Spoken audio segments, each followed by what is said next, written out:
Hey, Steve.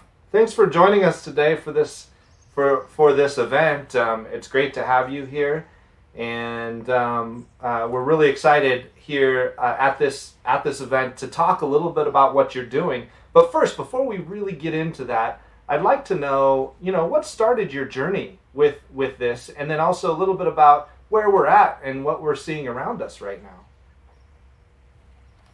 Well, even though it looks like I am on this campus quad, which I am, at the same time, I am also sitting in the teacher's lounge of my elementary school. So that might sound a little odd. Why is he in the teacher's lounge of his elementary school? But essentially, here's the deal.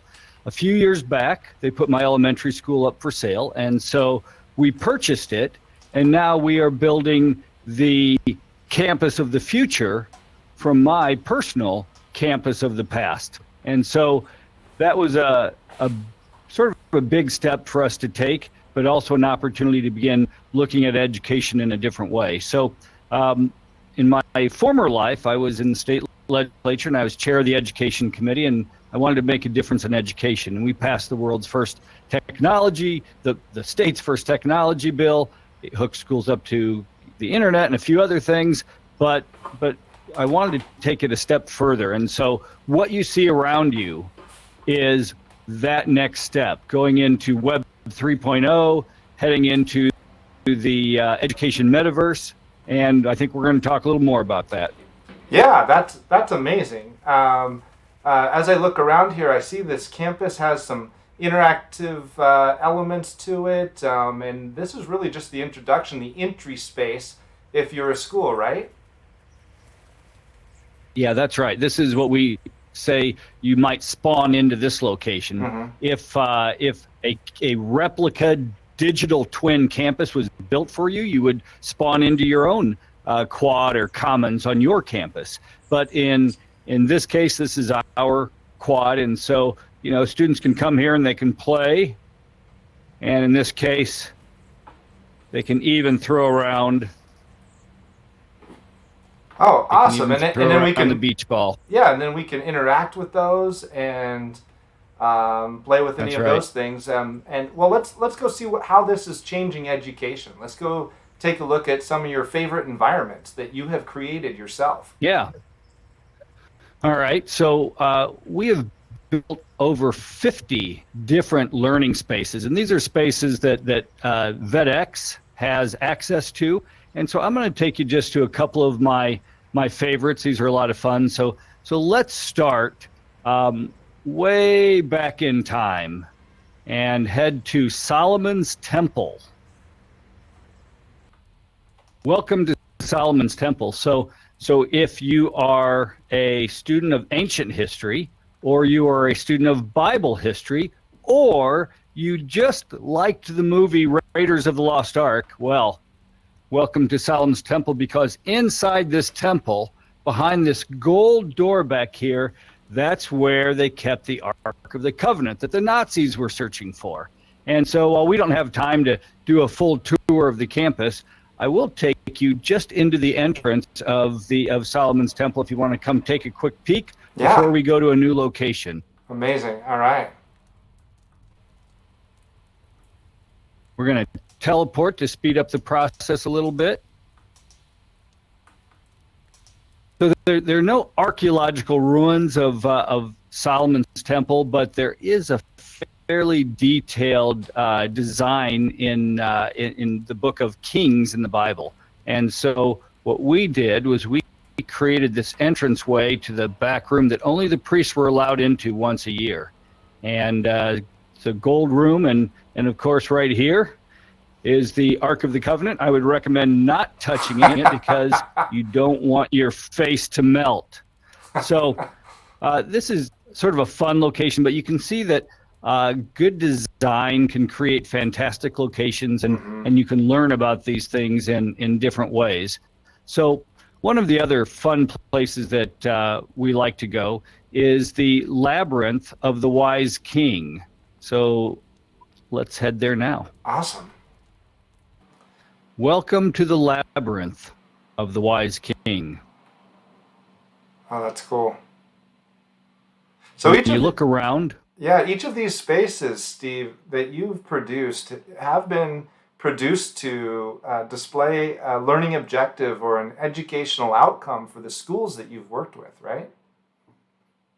that's right. So this is specifically a gamified learning tool, which doesn't sound as cool as the Labyrinth of the Wise King, but essentially that's what it is. And if you over here behind this door is a maze, a literal maze, and there are also 10 gates. And in order to pass through the gates, if you're fortunate enough to find the gates, you have to learn and answer a question correctly. Oh, If you cool. answer the question correctly, then you pass through the gate. If you answer it incorrectly, well, it's not pretty. So I thought maybe we would just go in the very first door here.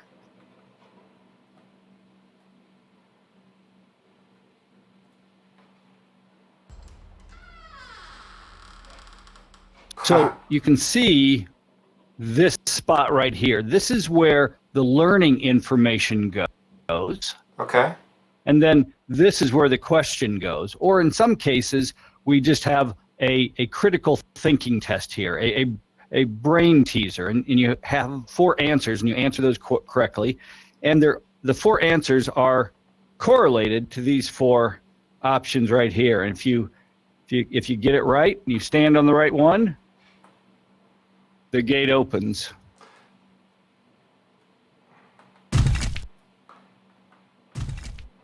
And what if I stood on the wrong one? Well, you got crushed by the Oh no! by the spikes and have to wait, hold on. go back. I got it. Those spikes came down on me. Oh gosh. Okay. Exactly. Okay. Exactly. All right. Here we All go. right. Hang on. We're gonna head to the literary salon next. Okay. Sounds good. Let's head off. Okay. Literary salon it is. Welcome.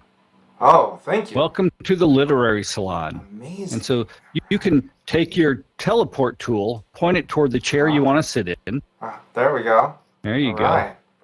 And now at this point, I can talk to you about a book. And let's say that we were going to talk about the book To Kill a Mockingbird. So in here, we might have a conversation about it. And that's a book that's read in almost every high school in the United States. It's an important lesson about segregation and our history and how we can do better and all of those things.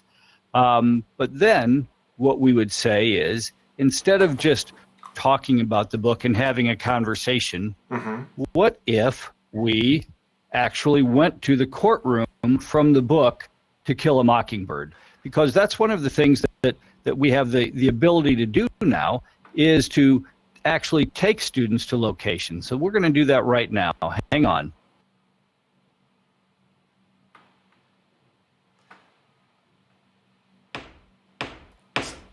Oh man, I was just saying as we left, this educational tool, like this is one of my favorites here. The fact of the matter is, there's learning out there, but what VR and standalone headsets and having them in a library on a cart can do for a school is offer this immersive experience all around you. So this scene from this book in particular now sticks in my head since I watched it with you. It's proves the fact that learning retention goes up to about 75% in long-term memory versus 5% in a lecture when you experience your learning in virtual reality. So all of these scenes can complement your lessons. And not only that, you'll remember them rather than trying to memorize something. That's right. And if you look at the PricewaterhouseCoopers study, and I would encourage people to download the Google the PwC virtual reality skills study. And there's a lot of great data in there, but it also teaches empathy, which is harder to measure. But as anyone who knows the movie or knows the book knows, that you can sit up top, you can sit down below, you can sit in the jury box, or you can sit in the judge seat, and each one had different significance in the book, and learning that sort of empathy really, really matters. Wow. Yeah. Yeah. That's a great point when thinking about the different perspectives of learning, especially in the liberal arts. You know, one of the other things is to understand science. And if you want, I will take you to our science lab, and maybe we can take a look at some human body parts. Yeah. Let's do that. That sounds great.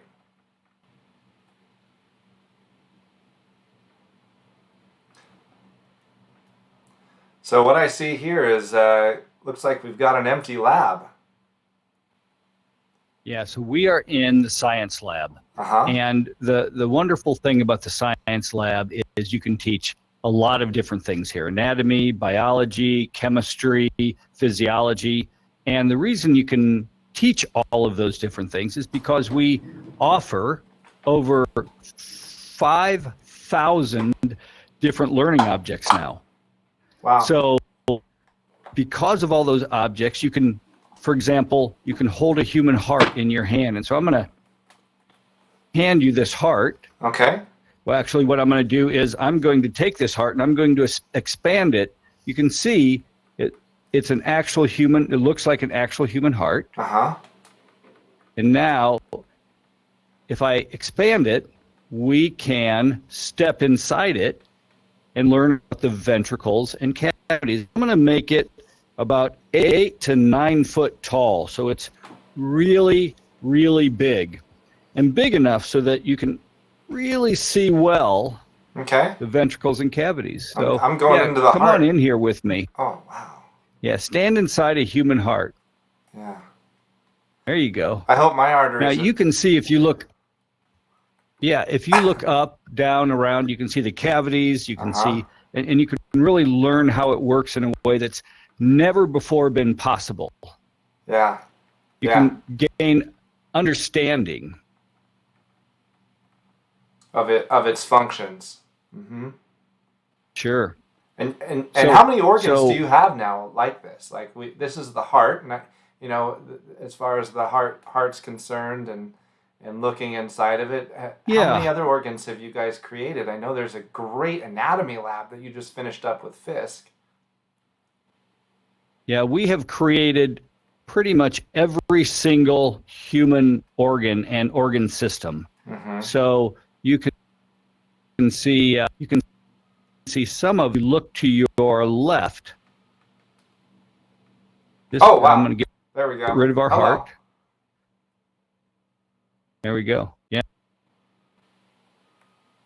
So you can see here, you've got this entire human body with lungs and the reproductive systems and the brain and the digestive system, the whole kit and caboodle. Mm-hmm. So that really makes a big difference in how you learn. And we can make it big, or I can make it small enough where I can hold it in my hand. I can pass one out to each student. And then each student can look at it closely. Yeah. Maybe I just pop it up a little bit bigger. So that's the ability to learn. I can say, now, see here, or look right here. Here's the diaphragm, the heart, the brain, the teeth. Follow the spine down. Yeah.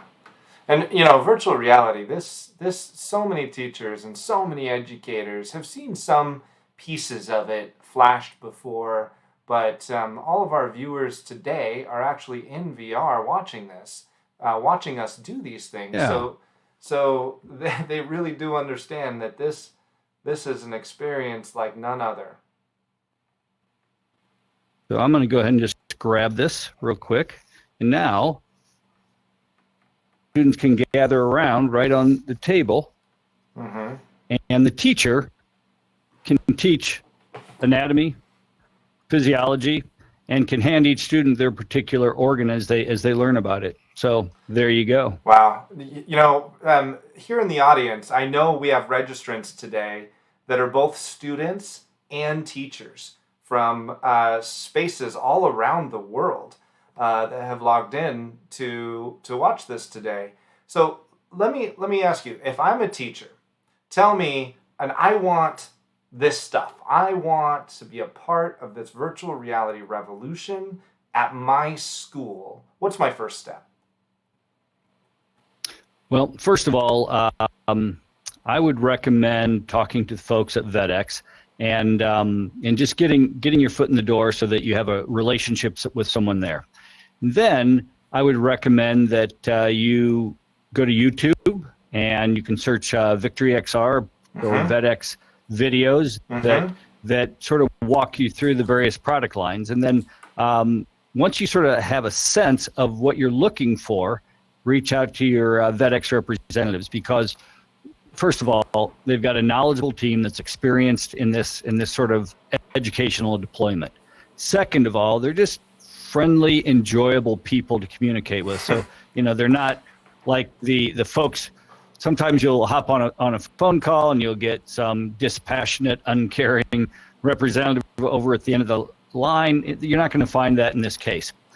The bigger thing that educators need to think about is whether they want a synchronous or an asynchronous experience. So what we're doing right is synchronous, meaning that we all have the opportunity to be in the same space. I can hand you objects, you can take objects, we can work together in small groups. That's a big advancement forward. But we also have a lot of asynchronous products that we work with VetX on, and that's where a student can just put on a headset on their own, dissect a frog, dissect a fetal pig, whatever the case might be, all on their own with a hologram teacher. And finally, we have some augmented reality products where just through the use of their phones, they don't have to have a headset on or a PC. You can, for example, our Journey for Civil Rights is 13 different portraits of important leaders over the last 200 years, and they can hold their phones up to those leaders. It launches an augmented reality conversation with that person, that actual leader, whether it be Harriet Tubman, Abraham Lincoln, or Martin Luther King. Excellent. Yeah, I mean, for a lot of the teachers too that we've talked to, it can seem overwhelming, but I'm here to say that it's actually, with this process that Steve outlined, it's pretty clear. You say, I would like to have a class in science and literature. We talk about the content that's available. We get your school set up. If you want to do a campus replica, we can talk about that. But really, if you just want to start with the classes and start teaching in the classes, we can do that right away. You have the content available to you in Victory XR, and VetX can help with the training and support as you set it up. And one thing that I know teachers are always concerned about, cost. They're like, oh, I just think, because they've heard some of these people tell them that it's $30,000 to do a lab, right? That is not the case here. Each of the licenses are very affordable for a school as you install this. And a lot of schools, what they've done is put 25 headsets, and there's a package for that. They just put 25 headsets into the library and then start creating content, because this is a journey. It doesn't end with you just buying the headsets and the licenses. It's the start of the journey together. A school and us working together to create, all of these amazing experiences that your company has done, Steve. So just if you're a teacher watching us right now, this is it. The entry point is not difficult. And if you're a student, actually, Victory XR has classes that you can sign up for individually if your school's not doing it, and you can enroll on through either the Victory XR site or the Global XR Academy site, and you can enroll in those live classes, and it comes with your license. So just all kinds of exciting ways to get involved in VR education. Yeah, that's wonderful. And we would love to be helpful. And Steve, I've got just a few minutes left here in our interview, and I feel like we can't go away without seeing some of my favorite up in the space station. Do we have time for that? Let's go take a look at it. Hang on. Find it here. Oh, you know what? or Mars, either one. I just like to show things that you can't see here on Earth. I mean, we're here in the lab, but if we can just be transported to somewhere where most of us will never have a chance to set foot on. Yep, we are almost there. Let's head to the astronomy center. Excellent. And load up here. All right, here we are in the astronomy center. All right. Here's our Star Trek transporter. I'm going to open it up, and we are going to head up to the starship. Come on in. Get ready. We're going to beam up. Go. Beam me up, Scotty. 5, 4, 3, 2, 1. Engage.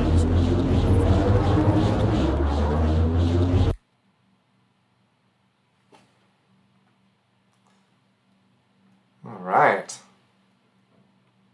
You come over to the window. You can look out. Wow. And if you really like it, we can just do a real quick spacewalk. But spacewalks are dangerous. I don't want you floating away, so stay close. All right. I want a spacewalk. All right, real quick on the spacewalk. Oh, wow. Oh, All right, wow. I like your starsuit. We're floating. I like the fact that you have glasses on even in your starsuit, and I bet I have my sunglasses on in space. Yep. Got your sunglasses on in space.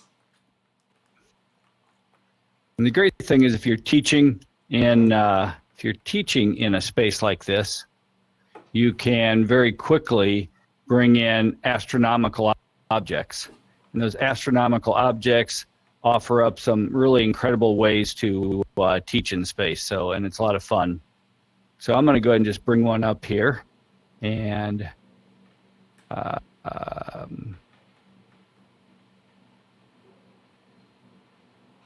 like I said, we have 4,000 objects.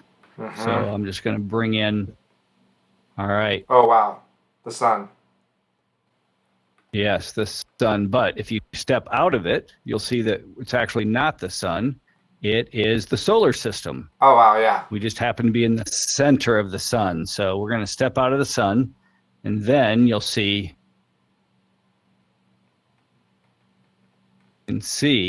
that we are in space with the entire solar system. Amazing. And there I was talking to Danny earlier too, and he was displaying really that each of these planets, if we bring them close, we won't do it. I don't think we have time right now, but just if you're watching this, if you want to join us and see the solar system, each of them are proportional to each other. I mean, we all did that exercise in grade school where we had the marble and etc. But here you can really see the proportions of the different planets to the sun and to each other out there. So amazing. Well, Steve, thank you very much. We're just about out of time, but all I want to ask you, one last thing, is where do you see all of this going in the next, let's say, 1 to 3 years? If you're talking to an educator, what would you say to them that where this is all going? Yeah, so there's going to be an entire education metaverse that's built out that students after school will step into and study together. They will join together for student council. They will become Ant-Man and travel through the bodies of animals and organs and humans. And they will have this opportunity to learn in ways that never have been possible before, but also geography for learning as a factor in learning will become irrelevant. So if you are living in rural Mexico, you will have just as much access to opportunity as if you are living in urban Philadelphia. So that's the hope of the future, and it will create great equity, and it will create greater opportunities for those who want to use their talents. Yeah, international access to education, and as an educator watching today out here in the audience, the sooner you get started on this, the further ahead your school is going to be and your students are going to benefit. Everything from language learning to classroom in a box to career exploration. We got it. So come chat with us. And all right, there's a doorway behind you guys. You can head through there. You can put your inquiry in. And yeah, we hope to hear from you soon. Thanks, Steve. I really appreciate the interview today.